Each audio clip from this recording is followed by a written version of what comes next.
Attention, all non-ether beings, all indigenous people to the planet, all quote-unquote black people.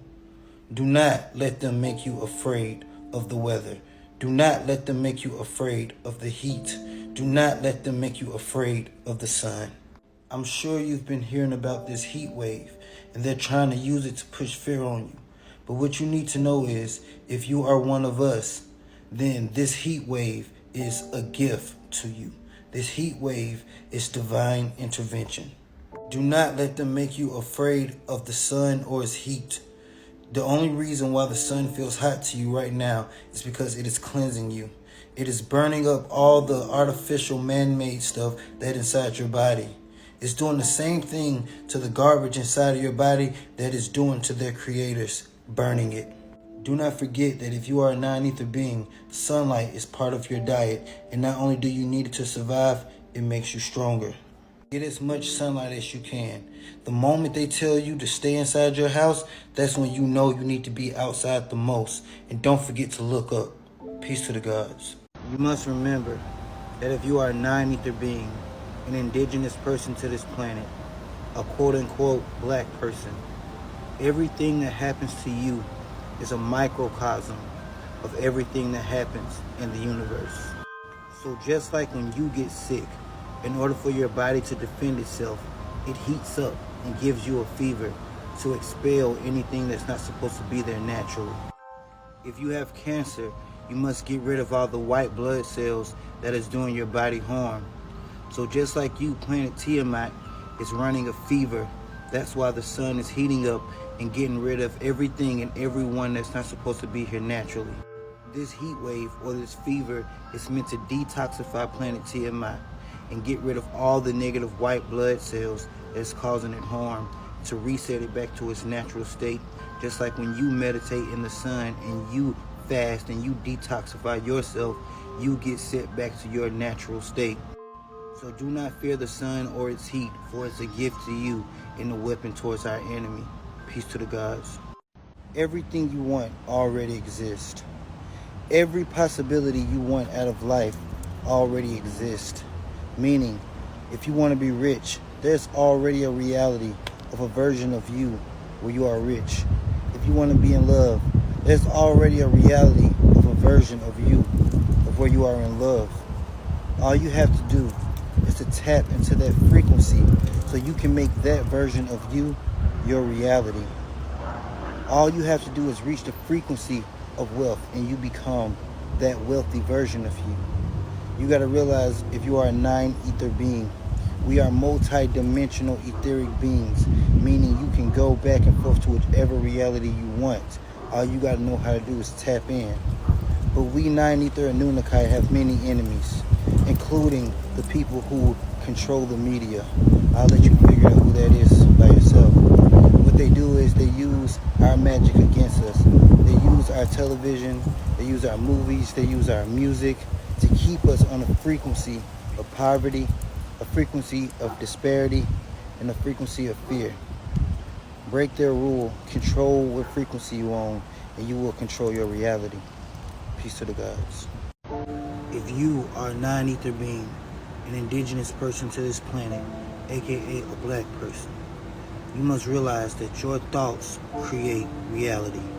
The matrix that we live in is created by our collective thoughts, the collective thoughts of the original ones, the Anunnaki, the gods. This is why this country invests so much money in trying to tell you who you are. This is why they blew the nose off the Sphinx. This is why they lie about the Olmec heads. This is why they tell you your origins come from slavery in West Africa. You must realize our enemy, the pale races, have no power over us. The only reason they have any control is because we believe in their power. If all of us band together, decide that we no longer believe in their money system, we no longer believe in their laws, we no longer believe in their reality, we no longer believe in their quote-unquote superiority, then it no longer exists. It does not matter what any other group of people think, only us. This is why you must control every single thought. This is why you must be the god of your reality. Because if you let them control you, then you will stay in the mindset that they want you to. The mindset of defeated, the mindset of a slave. instead of your rightful mindset of God. Control your thoughts to control your reality. Peace to the gods. If you want to become wiser or more spiritually inclined, you need sunlight. The way me and many of our other great leaders have taught you is through things called downloads. If you want to start getting these downloads, you have to get sunlight. Every 8 to 10 minutes, a 9 ether being, a quote unquote black person, sits out in the sun, they receive a download. So the longer you are out in the sun, the more downloads you get. You will start to get ideas and knowledge you will not even know how you attained, but it will be true, right, and exact. So if you want to become wiser, if you want to ascend higher in spirituality, get you some more sunlight. Peace to the gods. As above, so below. What happens in the universe also happens inside of you. Self-mastery is key. You must gain knowledge yourself. For if you master yourself, you master the universe. Peace to the gods. I'm about to explain to you how mind control works. It's very simple, really. If you want to control the mind, control the information that it receives.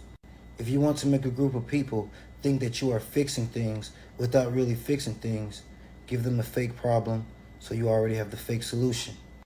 This way, gaining trust of the people and making them think you are taking steps to make their lives better. For instance, with the Aboriginal American Indian, they told us that they took us from Africa and we built this country for no pay, all the while knowing that they created the method of payment that you'll be paid by, money. So this way, they get you to fight for something that they created which is not real, the money, instead of fighting for what is rightfully yours, the land. Create a fake problem, give them fake results, this way controlling their emotions. If you want to control the mind, control the information that it receives. Peace to the gods. The reason why it is so hard for you and so many others to find the right woman for them is because you don't know what the purpose of a woman is in your life. If you do not know, all creative energy is feminine energy. And in order for us to create, we need feminine energy around us. It is our job to create this world and everything in it. And your woman is meant to be your spark. The woman is your key to your higher self. The woman is the spark to your creativity. The woman is the spark to rise your Kundalini energy. So if you find a woman that makes you want to grow, if you find a woman that makes you want to evolve, if you find a woman that inspires you to create, then that is the woman for you. If you find a woman that does these things without her having to do anything, just her presence alone makes you want to do those things, then you have found your spark. You have found the woman for you, and that's the one that you should go after. Peace to the gods. You always hear people tell you to protect your energy. So I'm going to teach you 9 ways to do just that. Number 1, focus on your actions, not other people's. Number 2, learn to say no. Number 3, pause and think before you respond. Number 4, set and respect your boundaries. Number 5, invest in the people that invest in you. Number 6, share only when you feel safe doing so. Number 7, actively listen and expect to be actively listened to. Number 8, trust your instincts. And number 9, allow yourself to pull back when you feel you need to. Peace to the gods.